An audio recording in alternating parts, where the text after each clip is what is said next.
কেদারপুর সহ কোথাও কোনো সন্ত্রাসী গুন্ডামি মাস্তানি আমরা করতে দেব না।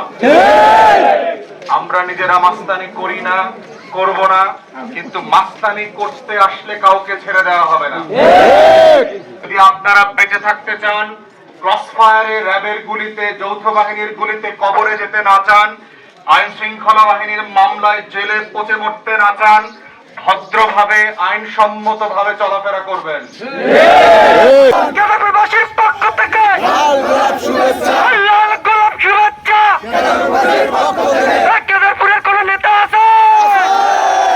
বাবাগঞ্জের কোন নেতা আছে? নদীর কোন নেতা আছে? সেই নেতা কাশীগঞ্জের, কেদারপুরের, বাবুগঞ্জের, তোমার আমার দোকানদার ভাইয়ের, চাষি ভাইয়ের, সবাই মিলে একই সাথে করা হবে না। মার্কা আছে,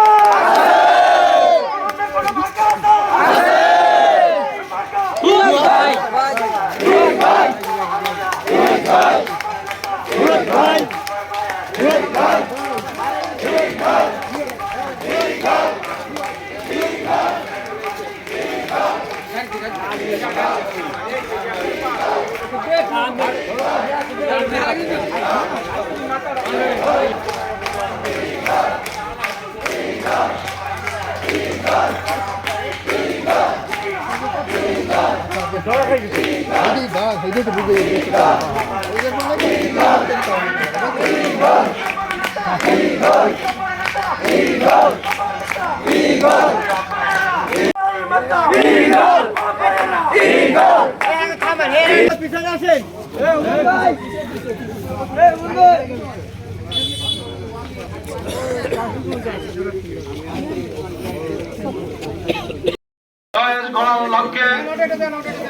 আজকের এই কেদারপুর ইউনিয়নে 11 দলীয় জোটের ডাক্তার শফিকুর রহমানের মনোনীত প্রার্থী জনাব ব্যারিস্টার আসাদুজ্জামান ভূঁইয়া, ব্যারিস্টার ফুয়াদের আগমন উপলক্ষে সম্মানিত কেদারপুরবাসীকে জানাই অভিনন্দন এবং মোবারকবাদ। আজকের এই প্রোগ্রামে এখন আমাদের মাঝে বক্তব্য রাখবেন শহীদি কাফেলা বাংলাদেশ। আমরা রডের পরিবর্তে বাস চাই না, আমরা ইনসাফের বাংলাদেশ করার জন্য প্রস্তুত আছি। ইনশাআল্লাহ আমরা কি আশা করতে পারি, আরিফ আল্লাহকে এখানে যেভাবে আপনারা নির্বাচিত করার জন্য দলমত ঐক্যবদ্ধ হয়েছিলেন, এই কেদারপুরে সেই ঐক্য ধরে রেখে আগামীর বাংলাদেশ বিনির্মাণে আমরা এই ইগলবাসীকে সেইভাবে বিজয়ী করতে পারবো, সে আশা কি আমি রাখতে পারি আপনাদের কাছে? আসুন, শুভেচ্ছা স্বাগতম, শুভেচ্ছা স্বাগতম, ভাইয়ের আগমন, ভাইয়ের মার্কা ঈগল মার্কা, কেদারপুরের মার্কা ঈগল মার্কা। বিসমিল্লাহির রহমানির রহিম। প্রিয় এলাকাবাসী, নেতৃবৃন্দ, আসসালামু আলাইকুম। আপনারা গত 54 বছর বিভিন্ন দল, মার্কা এবং ব্যক্তিকে ভোট দিয়েছেন। আমরা আপনাদেরকে মনে করিয়ে দিতে চাই, যেই স্বপ্ন এবং আকাঙ্ক্ষা নিয়ে আপনারা জনপ্রতিনিধি নির্বাচন করেছেন, গত 54 বছর 55 বছরে এই জনপ্রতিনিধিরা আপনাদের প্রত্যাশা যতটুকু না পূরণ করেছে, তার থেকে বেশি হচ্ছে আপনাদের সাথে প্রতারণা করেছে। এবং সেটা প্রমাণ করবার জন্য খুব বেশি দূর যেতে হবে না।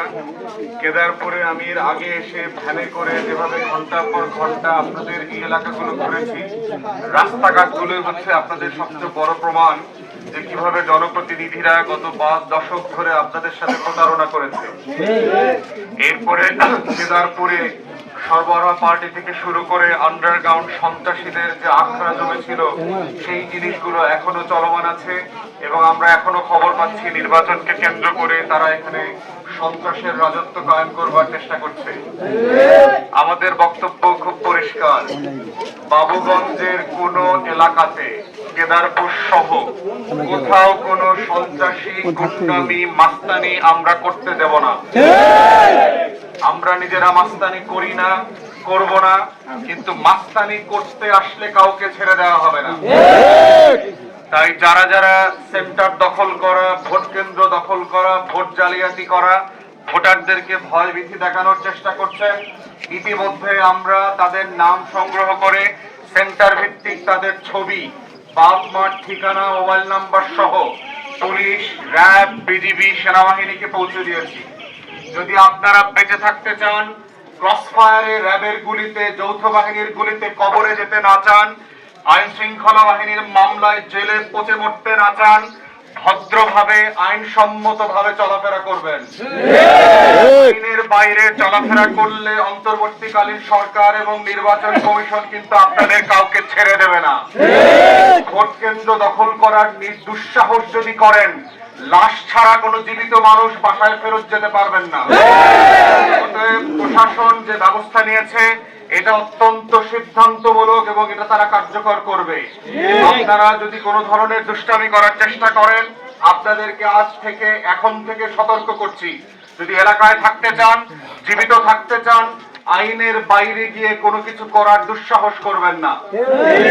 দ্বিতীয়ত হচ্ছে, কেদারপুর বাসীকে আমরা বলছি যে আপনারা যখন ভোটের কথা বিবেচনা করবেন, আপনারা এবং কেদারপুর বাসীর কাছে যখন যাবেন, তখন আমাদের গত 1 বছরের আমলনামার হিসেব আপনারা দিবেন যে আমরা কি শুধুমাত্র মিথ্যা আশ্বাস দেওয়ার জন্য এখানে এসেছি, না গত 1 বছর ধরে কেদারপুরের দুঃখ, কষ্ট, ভোগান্তিতে আমরা আসলে আপনাদের জন্য শরীক ছিলাম।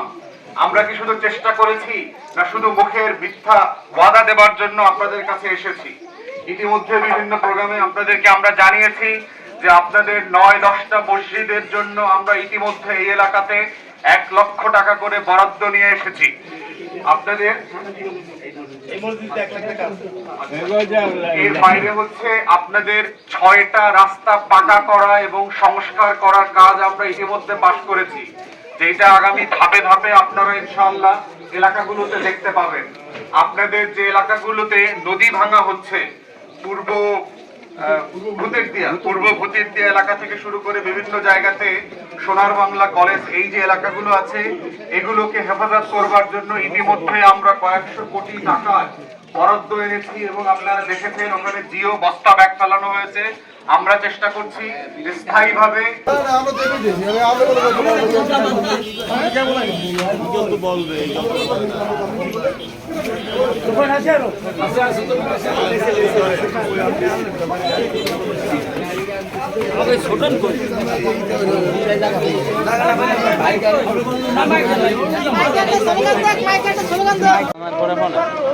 ভাইয়ের পেজে, ভাইয়ের পেজে, হ্যাঁ অফিসিয়াল পেজে না।